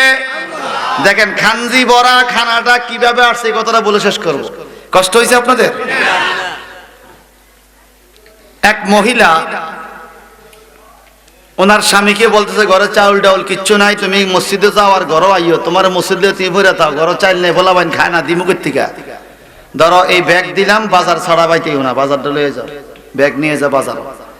আমগো দেশে মা বোনরা যারা মহিলা প্যান্ডেল আছেন, রাগ করবেন না মা বোনরা, আমগো মহিলারা এই স্লিপ দিতে জানে আর ব্যাগ দিতে জানে, টাকা দিতে কিন্তু কম জানে। আপনাকে স্লিপ দিয়ে দিবে ঠিক, আপনি মোবাইল বাজারে গেছেন না, মোবাইলে মেসেজ দিয়ে দিব, এই আলু, টমেটো, ধন্যবাদ, শাক, কাঁচামরিচ, ডিম, এইটা 35টা দিব সিরিয়াল। কথা কন না? আমার কাছে পাঠায় না তো মাঝে মাঝে মজা করি, নিচে আবার কমেন্টস করে দে, ট্যা কই, তা আমার আবার লিখে দেয়, ট্যা তো বাজারেই। কথা বুঝেন না? দেয় আমাদেরকে স্লিপ দেয় কিনা মা বোনরা বলেন? দিবে তো, ওনারা তো আমাদেরকে স্লিপ দিবে। আলহামদুলিল্লাহ বলেন। আমরা বাড়িতে না দিলে তো উনি রান্না করবে কোত্থেকে? উনি রান্না না করলে আমরা খাইবেন কোত্থেকে? ভাই সাহেব আমার, ওই মহিলা একজন আল্লাহর ওলির ঘটনা বলছি। ওই মহিলায় ব্যাগ দিয়ে দিছে স্বামীর কাছে, খানা পাইলে বাড়িতে আইবেন, খানা না পাইলে আপনি কাজ করেন, খানা নিয়ে পরে আসবেন। এই লোকটা বড় আল্লাহওয়ালা, কিন্তু সাদাসিধা লোক, সরল মাইন্ডের লোক। কয়েকটা বাড়িতে গেল খানার জন্য, খানা খুঁজে পায় না। কাজের জন্য কাজ খালি নাই, দৌড়াইয়া এই এদিকে যায় সেদিকে যায়, কোথাও কাজ খুঁজে পায় না। হঠাৎ করে জোহরের নামাজের আজান দিল। এই লোকটা ব্যাগটাকে পাশে রাইখা ওযু কইরা জোহরের নামাজটা জামাতের সাথে পড়লো, পড়ে আল্লাহর কাছে কান্দে, আল্লাহ আনতা খায়রুর রাজিকিন, তুমি তো উত্তম রিজিক দাতা, আমি কোথাও কাজ খুঁজে পাইলাম না। আমার বিবি বাচ্চারা বড় উপবাস, আমার বিবি বাচ্চা বড় উপবাস। আমি বাড়িতে গেলে বিবি আমার সাথে ঝগড়া বাঁধাইয়া দিবে, আমার বাচ্চারাও আমার সাথে ঝগড়া করবে। আমি বাবা হিসেবে ব্যর্থ, খানা দিতে পারলাম না। সত্য করে বলেন, আব্বু প্রাণের স্বামী বলবে বিবি, প্রাণের আব্বু বলবো ছেলে, যতক্ষণ ঘরে খানা আছে। 1 সপ্তাহ করে খানা না নেন, প্রাণের স্বামী বলবে, প্রাণের স্বামী বলবে, ছেলে মেয়ে উল্টা পাল্টা কইব, ঠিক কিনা কোন? আমরা কিন্তু এই পুষ্টর লোক, দিতে পারলে সবাই আমার সাথে খুশি, দিতে না পারলে এটা দুনিয়ার রীতি, দুনিয়ার রীতি। মা বোনরা 2 যদি রান্না না করতে পারে ঘরে অসুস্থতার কারণে, আমরা কত রঙের কথা বলি, তোমাকে দিদি কোনো কাজ হবে না, তুমি ঘরে রান্না করতে পারো না, এই সমস্যা এই সমস্যা। কই আমি যে 30 বছর খাওয়াইলাম হেডি গেল, কই 7 দিনে আপনি সব আমার বাদ হয়ে গেছে। সুবিধা অসুবিধা আছে কিনা বলেন? এখন কি হলো বাজান, এই লোকটা কান্দাকাটি করে করে করে করে আবার কাজের সন্ধানে এই বাজারে সেই বাজারে এদিক সেদিক যায়। আসরের নামাজের আজান দিল, ওই নামাজ প্রেমিক তো দৌড়াইয়া মসজিদে চলে গেল, নামাজটা পড়ে আল্লাহর কাছে কান্দে, আনতা খায়রুর রাজিকিন, আল্লাহ তুমি উত্তম রিজিক দাতা, কোথাও কাজ পাইলাম না। বলেন রিজিক দাতা শোনে কি শোনে না? আল্লাহ শোনে কি শোনে না? এই লোকটা আবার দৌড়াইয়া এদিক সেদিক যায়, কোনো কাজ না পাইলো। মাগরিবের টাইম হয়ে গেল, মাগরিবের আজান দিল, মাগরিবের নামাজ পড়ে আল্লাহর রিজিক দাতার কাছে আবার প্রার্থনা করলো। এইবার হাঁটতে হাঁটতে এশার নামাজ পড়লো। এশার নামাজ পড়ে দেখে বাজারের ব্যাগ খালি, খানাও পাইলো না, টাকাও পাইলো না। এখন মনে মনে ভাবছে আজকে বাড়িতেই যাব না, মসজিদের বারান্দা শুয়ে থাকবো, সকালবেলা কোথাও কাজ পাইলে কাজ কইরা খানা নিয়ে তারপরে বাড়িতে যাব। আমার বিবি বাচ্চা উপবাস, আমি কোন দিকে যাব? সকালবেলা আজানের আগে গভীর রাত্রে ওইটা তাহাজ্জুদের নামাজের ওযুটা কইরা তাহাজ্জুদের নামাজ পড়া চোখের পানি ছেড়ে ছেড়ে আল্লাহর দরবারে কান্দে। আয় দুনিয়ার মালিক, এই গভীর রাত্রে কোন মানুষ যদি কারো দুয়ারে যাইয়া হাত পাতে, পৃথিবীর মালিকের মেজাজ গরম হয়ে যাবে। তুই এত গভীর রাত্রে আমার ঘুম ভাঙতে আসতে, দিনে আসতে পারলি না, কিন্তু তুমি মাওলা তো এমন মালিক, বান্দা যত গভীর রাত্রে তোমারে ডাক দেয়, তুমি আল্লাহ নাকি তত খুশি হইয়া যাও। এই কথা কোন ঠিক কিনা বলেন? বান্দা যত গভীর রাতে তোমাকে ডাক দেয়, তুমি তত খুশি হইয়া যাও। ও আল্লাহ, আমি তোমার ডাক দেই, তুমি তো উত্তম রিজিক দাতা, কোথাও কাজ খুঁজে পাই না, আমার রিজিকের ব্যবস্থা করে দাও। সূর্য উঠে গেল, সকালবেলায় কোথাও কাজ পায় না, কাজ না পাইয়া ব্যাগটা হাতে লইয়া আস্তে আস্তে বাড়ির দিকে রওনা হলো। যাইতে যাইতে যাইতে চিন্তা করে, আমার ছেলে পেলেগুলো উপবাস, আমার বিবি উপবাস, কি আফসুস, আহারে কি যে সমস্যা, কি যে করি। ফতর মধ্যে আবার মনে মনে ভাবতেছে, আমার বিবি বড় মেজাজ গরমের, যদি আমি খালি ব্যাগ লইয়া যাই, কি জানি একটা কিয়ামত ঘটাইয়া দেয় ঘরের মধ্যে। এরকম হয় কিনা অনেক করে, কন কি জানি সমস্যা করে। তাহলে একটা কাম করি, প্রথম আক্রমণ থেকে বাঁচার জন্য আমি একটা কৌশল করি। ফতর থেকে কতগুলো মাটির চাক্কা লইয়া, বস্তাটা ফুরাইছে, কি লইয়া, কি লইয়া, মাটির টুকরা, মাটির চাকা নিয়ে বস্তালে কান্দলে আস্তে আস্তে আগাইতেছে। বাড়ির দিকে গেলে বিবি দেখবো কি জানি আনছে, প্রথম আক্রমণ থেকে বাঁচার জন্য। পরে ঘুরলে দেখবো কি আছে না আছে। দেখেন ঘটনা কি। পরে উনি যখন বাড়ির কাছাকাছি গেল, ছেলে মেয়ে দৌড়ে আইসা, আব্বা এত খানা পাঠাইলেন, আবার কান্দে করে কি আনলেন? এই বেচারা সারছে কাম, পোলা ভাই না তো আমার লাগে ঠাট্টা শুরু করছে, আমি দিতে পারি না বললা এই কথা ক না আব্বা, কোন কি আইন বাড়িতে এল। বিবি দৌড়ে আইছে, প্রাণের স্বামী, প্রাণের স্বামী গো, এত খাবার পাঠাইলেন, আবার ঘাড়ে কইরা কি খানা আনলেন? সারছে। বিবি তো আমার লাগে ঠাট্টা করে, আমি খানা পাঠাইলাম কই? আমি খানা পাঠাইছি? কোন কি স্বামী আসেন, কত খাইছি, কত আপনার জন্য রাখছি, দেখেন। স্বামী বোঝাড়ারে উঠানের মধ্যে ফালাইয়া দেখি কোথায় খানা, কি কত তোমরা ঠাট্টা করো আমার সাথে, চলো। ঘরে যায় দেখে এক রুমের মধ্যে, হায় রে, ফল ফলাদি, খানা, আটা, পুরা রুম ভর্তি। সুবহানাল্লাহ বলে। স্বামী গো, উট বুঝাই করে একজন লোকে খানা দিয়া গেছে, বলছে তোমার স্বামী ভালো একটা অফিসে চাকরি করছে, সে অফিসের মালিক বড় দয়াবান, ওই মালিকে তোমাদের জন্য এই খানাগুলো পাঠাইছে, তোমার স্বামী আগামী দিন আসবে, তোমরা খাইতে থাকো। এত ভালো চাকরি কোন অফিসে পাইলেন? সুবহানাল্লাহ। আল্লাহওয়ালা নামাজি লোকটা চোখের পানি ছেড়ে দিয়া কান্দে, আমি যে কোন অফিসে হাজিরা দিছি তোমরা তো জানো না, আমি যে কোন অফিসে হাজিরা দিছি তোমরা তো জানো না। আসো তোমাদেরকে দেখাই আমি কি আনছি। বস্তার মুখটা খোলো। বস্তার ভিতরে কি মাটি ননি? বস্তার মুখটা খুইলা স্ত্রী একটা চিৎকার দিয়া কয়, স্বামী গো, আপনি কোন অফিসে চাকরি করেন, এত খানা, আমার এত সম্পদ? কি সম্পদ? মাটির চাকা। কিসের মাটির চাকা? খুললে দে, সব স্বর্ণের টুকরা। আরো জোরে বলেন। কিসের টুকরা? স্বর্ণের টুকরা। এইবার স্বামী উঠানে আল্লাহকে সেজদা দিয়া বলে, ও আল্লাহ তোমার কাছে কৃতজ্ঞ, আমি না তোমার অফিসে হাজিরা দিছি, তোমার অফিসের নাম হলো মসজিদ, আমি রিজিকের পিছনে ঘুরি নাই, রিজিক দাতার পিছনে পিছনে ঘুরেছি, এই জন্য আমার আল্লাহ আমাকে গায়েবী সাহায্য দান করেছে, গায়েব থেকে রিজিকের ব্যবস্থা করে দিয়েছে। আর আমরা কি করি? ব্যাংকে 1 লক্ষ টাকা আছে, এটা নামাইয়া সুদে লাগাই, 1.5 লাখ খাওয়ানোর আশায়। পরে দরবার হয় কি, যারে দিছে টাকা সে সুদও দেয় নাই, চালান মাইরা গেছে গা। হয়নি ভাই? এরকম হয় কি না? আপনারা এসব দরবার করেন না? এসব দরবারও জাননি মাঝে মাঝে। লাভের আশায় দিছে 1 লাখ, পরে চালান সহ এমটি পকেট। চিন্তা করেন, আমার শ্রোতাদের মধ্যে ইংরেজি গণ্য আছে, এমটি পকেট। পকেট খালি, পকেট বেশি খাওয়ার আশায়। আমগর লোভ আছে কিনা বলেন? এই যে নির্বাচন গেছে কিছুদিন আগে, নির্বাচন যে যারা ভোট দিয়েছে, তবে আপনাকে পাড়ার মধ্যে এমপি রয়েছে, শুক্রিয়া কথা কন না। এলাকার এমপি সাহেব বইলে সুখে দুঃখে ওনার কাছে যাওয়া যায়। দূরের এমপি হলে তো পরিচয় দিতে 2 দিন লাগে, এলাকার এমপি হলে কাছে গেলে অন্তত চিনবো, কিরে কিনলে আইস, দেখ না দেখ পরে, আগে তো চিনবো, ঠিক কিনা কন? কি জন্য আইসো কও? আর দূরের মাঝে গেলে, স্যার আমি অমুক পড়ার, অমুকের ছেলে, অমুক নেতার, অমুক অমুক অমুক কইতে কইতে 2 দিন শেষ। তো এই কথাটা কেন বললাম ভাই? আল্লাহ পাক রব্বুল ইজ্জাত এই পৃথিবীতে আমাদেরকে প্রেরণ করছে আমরা রিজিকের সন্ধানে ঘুরবো, কিন্তু আল্লাহর ইবাদত বাদ দিয়া নয়, আর পাপের পথে নয়। এই যে ভোট গেছে, কিছু কিছু মানুষের পয়সা খাইয়া ভোট দিছিনি,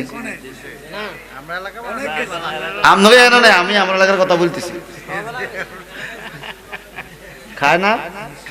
পুরা 5 বছর তুমি চলতে পারলা, পুরা 5 বছর তোমার সংসার তুমি কষ্ট করে চালাইলে, এখন ভোটের সময় তুমি 500, 1000 টাকা, 2000 টাকা না খাইলে তোমার এই 2 দিন চলতো না। তোমার মাথার মধ্যে গোবর ঢুকাইছে কেডা? হ্যাঁ, কেন ওই চিন্তা? পুরা 5 বছর তো আমরা চলি না। এখন যাকে ভালো লাগে ভোটটা দিয়ে দিবে, সোজা কথা। আপনার ইমানের দাম কি 500 টাকা? আপনার ইমানের দাম কি 1000 টাকা, 2000 টাকা? আবার অনেকে কি করে, ভোট দিবে একজন রে, খায় 5 জনের থেকে। আপনাদের আমি আমার চাঁদপুরের কথা বলতেছি, এখানে আছে কিনা জানি না, আছে নাকি? সকালে সকালে পলিথিন মার্কাওয়ালা আইছে, বলছে আমার ভোট দিয়ে ধরো 500 দিয়ে গেলাম। ঠিক আছে ভাই, আমাদের ভোট দিব, 500 লইছে। দুপুর আইছে ছাতাওয়ালা বুঝুন তো, ছাতা মার্কা, হ্যাঁ, এই লোকে দিছে আবার 600 বা 1000 টাকা, এইটাও লইছে। দিবিনি ভোট? দিমু। ভোট কটা কইছে? কজন রে? আবার বিকেল আইছে হারিকেন মার্কা, কেরে কত? 1000। দিবিনি? দিমু। কজন লইছে? খোদা কি কিয়ামতে ধরবো না? যারে ভোট দিবি বুঝলাম, তুই পয়সা ছাড়া দিতি না, তার তেন লইছস, খাইছস, তারে ভোট দিছস, লইলে 3 দিন থেকে। এটা কারণটা কি? তোর কি আল্লাহর ভয় তোর অন্তরে নাই বেটা? পুরা 5 বছর তুমি চলতে পারো, ভোটের সময় তোমার টাকা লাগে, এটা কারণটা কি? আল্লাহ করে বুঝার তৌফিক দেখ, আমিন বলেন। এরপরে ভোটের দিন সকালে কি করে? ভোট কেন্দ্রে যা হাজিয়া, পয়সা কজন লইছে? কি ভাই কি খবর? আরে ভাই দিমু, এখনো ভোট দিন, আমরা দিমু। ওইটার লগে দেখা হয়েছে, কিরে ভাই, আরে এই রে এখনো ভোট দিন, আমরা তো দিমু কারে? টিয়া লইছি না আমরা থেকে। 3 জনের লগে দেওয়া হইলে রাতে দিমু কয়। 3:30 বাজে গেছে, ভোট দেয় না। কিরে ভোট দিতি না? কয় রাখ, যতক্ষণ না দেয় দাম আছে, এ দাম বাড়ায়, যতক্ষণ না দেয় দিলে তো দাম শেষ। এরপরও এটাতেন সিগারেট খাইবো, ওইতেন চা খাইবো, ওইটাতেন পান খাইবো। বেড়া তো 14 গোষ্ঠী জীবনে খানা খায় নাই। ভোটের দিন তুই কালে খুঁজা খাইতি ভোট কেন্দ্রে যাস, পুরা 5 বছর চলতে পারস। ভোটের দিন তুই ফকির হইছ, ফকির। তোর ভোটে সে বাদশা হয়, তোর ভোটে সে মন্ত্রী হয়, তোর ভোটে সে এমপি হয়, চেয়ারম্যান হয়। তোর দামে তো কমাইলি কে তুই? তোর থেকে সম্পদ দিয়ে সে ধনী হয়, আর তুই একটা সার পাশে বিক্রি হইলি, 1 কাপ চা, একটা সিগারেট খাইলে তুই ইমানটা বেচে লাস। আমাদের দিমাগ কেন জানি এমন হয়ে গেছে। বলেন কাল কিয়ামতের ময়দানে প্রত্যেকটা মানুষকে আল্লাহ পাক কাঠগড়া দাঁড় করাবে না? ঈসা নবী বলছে আল্লাহ আমাদেরকে মায়েদা দাও, মায়েদা। মায়েদা অর্থ কি? খানজি বড়া খানা, ওনা বড়া খানা আম করে দাও। قال الله আল্লাহ তাবারাকা তাআলা বলেন ইন্নী মুনাজ্জিলুহা আলাইকুম, ওই ইচ্ছা তাদের মনের শান্তির জন্য আমি তোমাদের উপরে এই তো বেহেশত থেকে খানজি ভরা খানা ফাটাইতেছি। জোরে বলবেন না সুবহানাল্লাহ? আমি পাঠাই। ফামাই আকফুর বাদ মিনকুম, এই খানা কেউ কুফরি করে, শর্ত দিছে, বলছো তো আমি খানা পাঠাইলে আল্লাহরে মানবো। এই খানা দেওয়ার পরে যদি কেউ কুফরি করে ফাইন্নি ওয়াজিবাহু আযাবা, আমি তাকে কঠিন শাস্তি দেব। আমার খানজি ভরা খানা খাইয়া আমারে সেজদা দিবা না, এটা হতে পারে, শাস্তি দিব। লাউয়াজ্জিবুহু আহাদাম মিনাল আলামিন, এমন শাস্তি দেব যেই শাস্তি বিশ্ব জগতে আর কাউরে দেই নাই, এরকম ফিরে দিব। সুবহানাল্লাহ বলবেন না? খানজি ভরা খানা যেহেতু চাইছো, আমি খানজি ভরা খানা দিব। তবে খানা দেওয়ার পরে যদি আল্লাহকে না মানে এমন শাস্তি তাদেরকে দিব যেটা আমি কোনোদিন কাউকে আর দেইও নাই, দিব না। সুবহানাল্লাহ বলেন, আরো জোরে বলেন। আল্লাহ তাবারাকা তাআলা এই খানা পৃথিবীতে পাঠাইলেন, খানজি ভরা খানা। খানার মধ্যে কি ছিল শোনেন? রুটি, পাখির গোশত, ক্ষীর, জান্নাতি খাবার, স্বাদের স্বাদের খাবার, বেহেশতি খাবার পাঠাইছে কে? ডাইরেক্ট খানজি নিয়ে আসছে। আনার পরে ঈসা আলাইহিস সালাম বলছে, এই তোমরা বলেছ এই খানজি ভরা খানা পাঠাইতে 30 দিন রোজা রাখছো, এখন তোমরা বলছো পৃথিবীর মানুষের কাজ করলে তোমরা খানা পাইতা, আল্লাহর জন্য রোজা রাখছো, এই আল্লাহ খানা পাঠাইছে। যদি তোমরা এই খানা পাইয়া খাওয়ার পরে আল্লাহকে না মানো, কঠিন শাস্তি। এখন তারা চিন্তা করতেছে খানার পরে তো আল্লাহকে মাইনে যাইতে হইব, আমরা একটা কৌশলে না খাইয়া তাই খামো না। এরা খাইতে চায় না। খাও না কেন? বলে আমাদের ভয় হয় তোমার আল্লাহ এর সাথে কি না কি মিশিয়ে দিছে, আমরা খাইয়ে নিয়ে এবার মরে যাই। ইমান কি? ইমান দুর্বল। কি না কি মিশিয়ে দিছে, খাইয়ে নিয়ে আবার খাবো না। বড় বড় যারা ধনী এরা খায় নাই। ঈসা আলাইহিস সালাম বললেন আরে খাও, খাইলে তোমাদের সম্পদ বাড়বে, এই খানার মধ্যে বরকত আছে, এটা তাবারুক। এটা কি? খাও, এটা তাবারুক। কয় না খাবো না। আসলে মনের মধ্যে দুষ্টামি হলো তারা ঈমান আনবে, খাইলে তো ঈমান আনতে হবে। এখন কি হলো? ঈসা আলাইহিস সালাম এলাকার 300 লোকরে ডাকছে। 300 জন লোকেরা ডাকছে। কারা? অন্ধ, ল্যাংলা, গরিব, অসহায়, আতুর, এতিম, ঘর নাই, অসুস্থ, এরকম মানের 300-400 লোকেরা ডাইকা কয় তোমরা এগুলো খাও, যদি তোমাদের ক্ষতি হয় আমি জিম্মাদার, ঈমান আনো আর না আনো খাও। সুবহানাল্লাহ। মানে এতিম গরিবকে দৌড়া এমনি তো খানা পাই না, পাইছি যেহেতু খাই।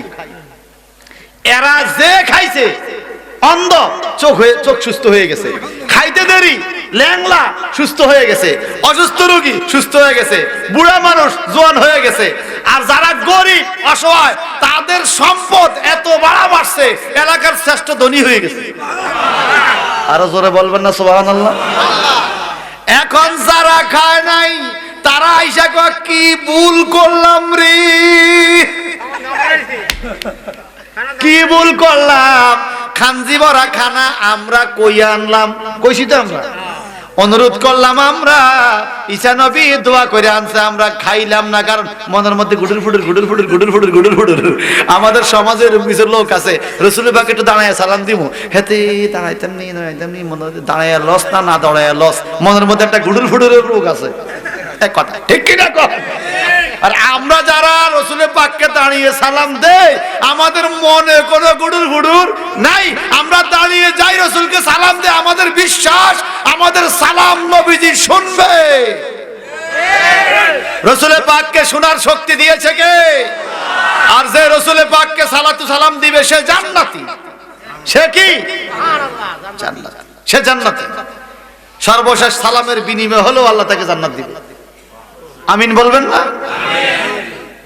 এখন যারা খায় নাই এই লোকগুলা দৌড়ে আইসা কয় এখন আমরা কি করবো, আমরা তো খাইতে পারলাম না, আমরা অন্য কিছু দাও।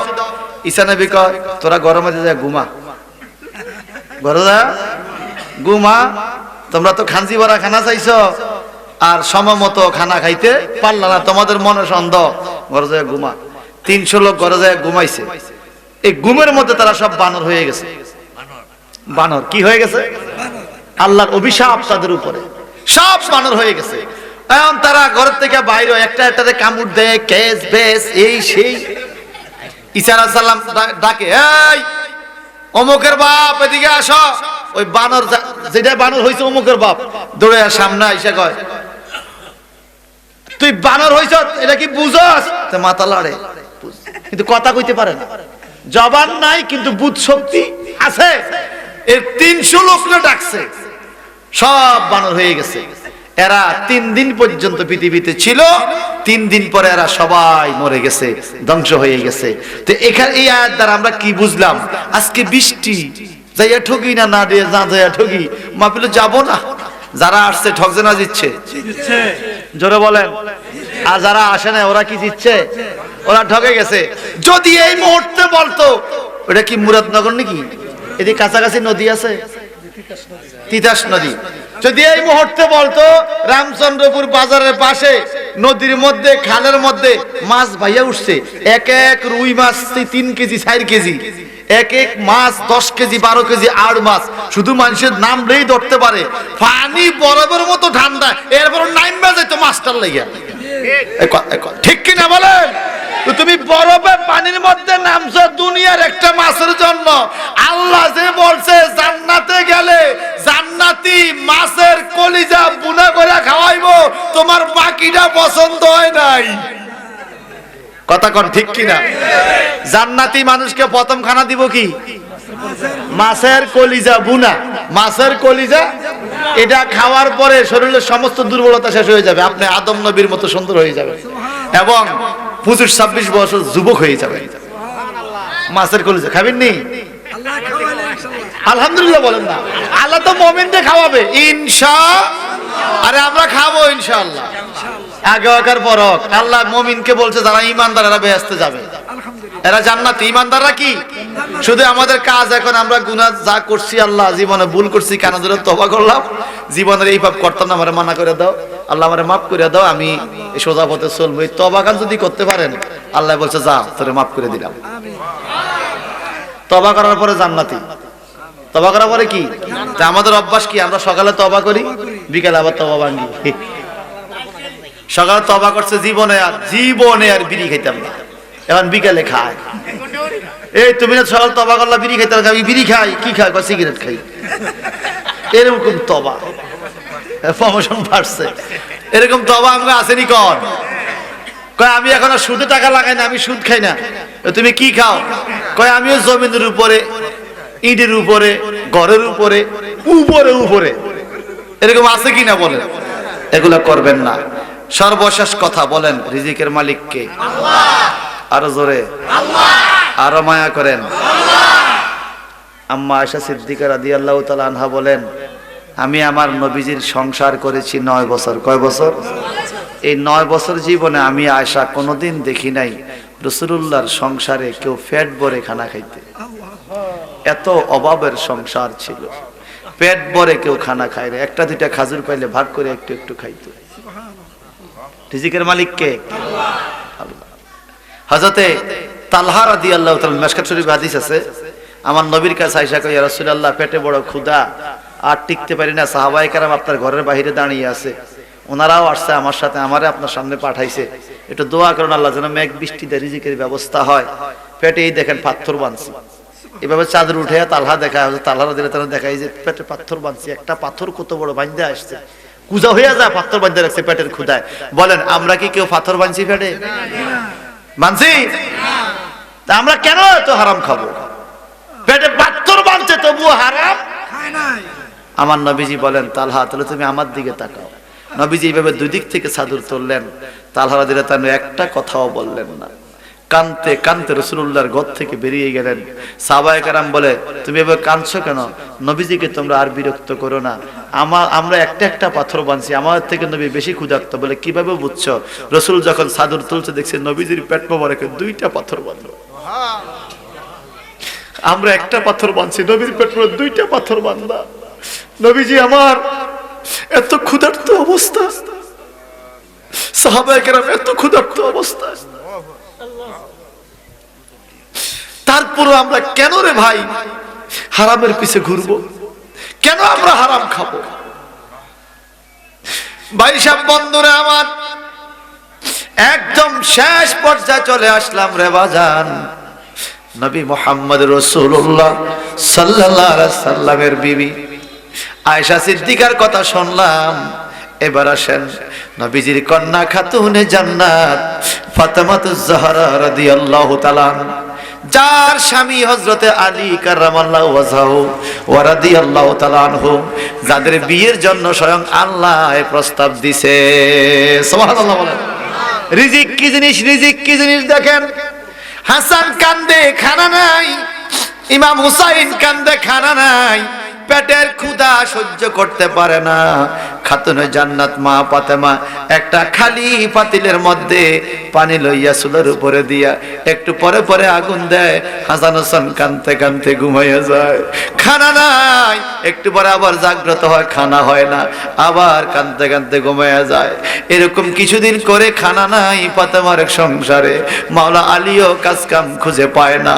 খানা নাই কিন্তু ওই ঘরে নামাজ আছে, খানা নাই কিন্তু ওই ঘরে আল্লাহর জিকির আছে, খানা নাই কিন্তু আল্লাহর ইবাদত আছে। হালাল খানা খাবে তবুও হারাম খাবে না। অনেক কষ্ট করে খাতুনে জান্নাত মা ফাতেমা রাদিয়াল্লাহু তাআলা আনহা সুতা বানাইয়া 5টা সুতার বেনি ঠিক করলেন। সুতা তৈরি করে 5টা সুতার গোল্লা সুতার বেনি মাওলা আলীর হাতে দিয়ে বললেন, স্বামী আমার এই সুতাগুলো বাজারে নিয়ে যান, হাসান হোসেনের কান্নার সহ্য করতে পারি না। সন্তান যদি না খাইয়া থাকে মা বাবা সহ্য করতে পারে না রে বাজান। মা বাবা না খাইয়া হইলেও সন্তানের মুখে খাবার দিতে চায়, কথা বলেন ঠিক কিনা? জান্নাতি নারীদের সরদারিনী হযরতে ফাতেমাতুজ জাহরা রাদিয়াল্লাহু তাআলা আনহা এই সুতাগুলো দিয়ে মাওলা আলীকে বাজারে পাঠাইয়া দিলেন। হযরতে আলী রাদিয়াল্লাহু তাআলা বাজারে যাইয়া সুতাগুলো 5 টাকা বিক্রি করলেন। 5 টাকা বিক্রি করে একটা আটার দোকানের কাছে রওনা হলেন। কিছু আটা কিনে তাড়াতাড়ি বাড়িতে যাবে, ইমাম হাসান হুসাইন খাবে, নিজেরাও রুটি বানাইয়া খাবে। আটা কিনতে একটা দোকানের সামনে যাইতেছেন, এমন টাইমে পথের মধ্যে একজন ফকির আইসা বলে, আলীও আপনি নবীজির চতুর্থ সাহাবী, আপনি নবীজির জামাই। এই দেখেন আমার পেটের মধ্যে পাথর বানছি, ক্ষুধায় আর সইতে পারি না, আপনি যদি থাকে আমারে কিছু টাকা পয়সা দেন, আমি কিছু কিনে খাবো। হযরত আলী রাদিয়াল্লাহু তাআলা চিন্তা করলেন, আমার বাড়িতে ক্ষুধার্ত লোক, আমার ফ্যামিলি সবাই ক্ষুধার্ত, আমি নিজেও ক্ষুধার্ত, আমার সামনেও আরেকটা লোক ক্ষুধার্ত, আমরা কেউ কিন্তু পেটে পাথর বাঁধি না এখনো, কিন্তু ফকিরের পেটের মধ্যে পাথর বান্ধা। উনি কি করলেন, ফকিরকে বেশি ক্ষুধার্ত মনে করে এই 5 টাকা পুরা ফকিরের হাতে দিয়া দিছে। এইবার বলেন তো আল্লাহ দেখে কি দেখে না? এই মুরাদনগরের কেউ কি এটা করতো? আমার আছে ব্যালেন্সে তো আমি পুরাটা ফকিরে দিয়ে দিলাম, ঘরে নাই চাই, এটা আমি করতাম? কিন্তু মাওলা আলী ভরসা রাখছে কার উপর? কারণ আল্লাহ বলে কোন ফকির যদি যাও আম্মা সাইলা ফালা তানহার, দমক দিও না, খালি ফিরে দিও না, পারলে কিছু দিও। তো মাওলা আলী মনে করে 5 টাকা যেহেতু আমার কাছে আছে, ফকিরটা আল্লাহ পাঠাইছে। কে পাঠাইছে? আমাদের ঘরের দরজা ফকির পাঠায় কে? আল্লাহ পাঠায়, আল্লাহ পাঠায়। ফকিরের হাতে কিছু দিলে আল্লাহ পাক কুদরতি হাতে সেটা গ্রহণ করে। জোরে বলবেন না সুবহানাল্লাহ? মাওলা আলী 5 টাকা দিয়ে, ও মা বোনরা ভালো করে শুনেন, হযরতে আলী রাদিয়াল্লাহু তাআলা 5 টাকা ফকিরকে দিয়ে খালি হাতে বাড়িতে রওনা হলেন। আটা কিনতে পারলেন না, টাকা নাই। বাজারের থেকে যখন বেরিয়ে যাবেন এমন টাইমে দেখতেছেন হলুদ রঙের একটা ওট নিয়ে একজন মানুষ দাঁড়িয়ে আছে, খুব সুন্দর চেহারাওয়ালা। ওটের রশিটা ধরে বলে কে কিনবা, কে কিনবা। উনি ওটটাকে টেনে মাওলা আলীর সামনে এসে বলে হযরত আলী, আমি আপনাকে চিনি, আপনি দিনের নবীর সাহাবী, আপনি দিনের নবীর সাহাবী। আমি ওটটা আনছি বাজারে বিক্রি করার জন্য, সুন্দর ওটটা, আপনি ওটার উপরে বসলে বড় মানাবে, ওটটা আমি আপনার কাছে বিক্রি করতে চাই। হযরত আলী মনে মনে কয় আমার আটা কিনার টাকা নাই, হে আমার থেকে উঠ বেচে। না না, আমার কাছে টাকা নাই। হুজুর আপনার টাকা এখন দিতে হবে না, ধরুন তো আপনি ওটটা নেন তো, আপনি যেদিন টাকা দিতে মন চায় সেদিন দিয়েন। ওটার রশিটা হাতে দিয়া এই লোক চলে গেছে। সুবহানাল্লাহ বলবেন না? আর জোরে বলবেন না সুবহানাল্লাহ? হযরত আলী রাদিয়াল্লাহু তাআলা চিন্তা পড়ে গেলেন, লোকটা কোথায় থেকে আসলো, ওটের রশি আমাকে দিল, দিতে পারলে দিবেন, না দিতে পারলে নাই। ওট দিয়ে চলে গেল, ওট নিয়ে বাড়ির দিকে রওনা হয়েছে, বাজারের থেকে বেরিয়ে গেল। এমন সময় আরেকজন সুন্দর চেহারাওয়ালা লোক কিছু টাকা হাতে নিয়ে বাজারের দিকে আসতেছে। হযরত আলীর কাছে দৌড়ে আইসা কয়, আলীও আপনি ওট বোনা বাজারে বিক্রি করতে নিয়েছেন, এত সুন্দর আপনার ওটটা আমাকে দেন, আমি কিনবো। এই ধরেন আমার কাছে কিছু টাকা আছে। কয় কত? কয় 300 টাকা। সুবহানাল্লাহ সকালে কইেন কত দান করছে, কত? 5 টাকা। এখন ওটার দাম কত? ওট কিনছে কত দিয়া? 1 টাকাও তো দেয় নাই। মাওলা আলীর থেকে 300 টাকা দিয়া ওট লয়া এই লোক গেছে। হযরত আলী কয়, আল্লাহ ওট বেচলো কে তারও চিনলাম না, কিনলো কে? কিন্তু আমি তো 300 টাকা পেয়ে গেলাম। রিজিকের মালিক কে? মাওলা আলী এবার বাজার থেকে ঘুরে আবার বাজারে আসছে পথর থেকে আইসা, এখন কি আটা নিব না আরো কিছু লইব না? এখন কি শুধু আটা নি? এখন তো সদা আরো লাগবে। একদম বোঝা বইরা পরিপূর্ণ সদা লইয়া আস্তে আস্তে বাড়িতে ওইদিকে আল্লাহ নবী মুহাম্মদ রাসূলুল্লাহ সাল্লাল্লাহু আলাইহি সাল্লাম ফাতেমার ঘরে গেছে। সুবহানাল্লাহ কোন নবীজির রওজা মুবারকের পাশে একটু দূরেই ফাতেমার ঘর। আহা, 365 নম্বর গেট। এখন আল্লাহউদ্দিন এই তো মার্চের 6 তারিখ আবার ডেট হয়েছে ইনশাআল্লাহ। অন্যান্য বছর রমজানে পুরা রোজা তাফসীর করি, এবার 14 রোজা পর্যন্ত তাফসীর বাদ দিয়ে দিছি। রমজানে কখনো যাওয়া হয় নাই, এবার আশা করছি রমজানে যাব ইনশাআল্লাহ। খাতুনে জান্নাত মা ফাতেমার ঘর এখানেও গিয়েছি আমরা। এটার নাম হলো মসজিদে আলী। মসজিদে কেউ গিয়েছেন থাকলে হাত তোলেন। আলী মসজিদ দেখছেন? মাশাআল্লাহ, মসজিদে আলী মা ফাতেমার ঘর। মসজিদে আলীর পাশে আছে মসজিদে আবু বকর, মসজিদে গামামা, যেখানে বৃষ্টি পড়ছে নবী দোয়া করছে। কত কবুতর ওই মসজিদের উপরে। মসজিদে গামামার মধ্যে বেশি কবুতর, দোয়া কবুলের জায়গা। মাওলা আলী বোঝা নামাইতেছে, আমার নবী ধৈর্য বোঝা নামায়, ফাতেমা নামায়। ফাতেমাকে সুতারে তো দাম বেড়ে গেছে, এই অল্প সুতা বেচে এত সময় এত মাল আনলেন। আরে ঘটনা আছে, নামাও আগে, নামাও। সুবহানাল্লাহ কোন আমার নবী কয়, আলী কয় কি? বলে বাজারে ঘটনাটা কি আমি কইতাম না তুমি কইবা? আল্লাহু আকবার বলেন। নবীজি কি বলে? বাজারে ঘটনাটা কি আমি বলবো না তুমি বলবা? হযরত আলী চিন্তা করে সারছে কাম। আসল ঘটনা তো নবীজি জানে। জানাইছে কে? জানাইছে কে? ফাতেমা কয়, দয়াল নবী গো, বাজারও আবার কি ঘটনা? কয়, এটা আলী জানে আর আমি জানি। সুবহানাল্লাহ বলে। মাওলা আলী কয়, নবী গো আমি বুঝে গেছি, রহমাতাল লিল আলামিনের দোয়া বুঝি এত বরকত। নবী গো আমি বলবো না, আপনি বলেন, যেহেতু আপনি বলছেন বাজারের ঘটনা। কয়, আলী রে তুমি 5 টাকা দান করেছো ফকিরকে, তোমার যা ছিল তা দিয়া দিছো। তুমি রিজিকের চিন্তা করো না, এই রিজিকের মালিক রে খুশি করার চিন্তা করছো। সুবহানাল্লাহ কোন রিজিক দেওয়ার মালিক আল্লাহ এত খুশি হইয়া গেছে। প্রথম যেই লোকটা তোমার ওট বেচছে ওই লোকটা ছিল একজন ফেরেশতা, আবার যিনি ওট কিনছে উনি ছিল আরেকজন ফেরেশতা। আল্লাহ পাক বেচতি ওটাই না ফেরেশতাদের দ্বারা লেনদেন করাইয়া এই 5 টাকার বিনিময়ে তোমার 300 টাকার রিজিক দান করছে। বলেন রিজিকের মালিক কে?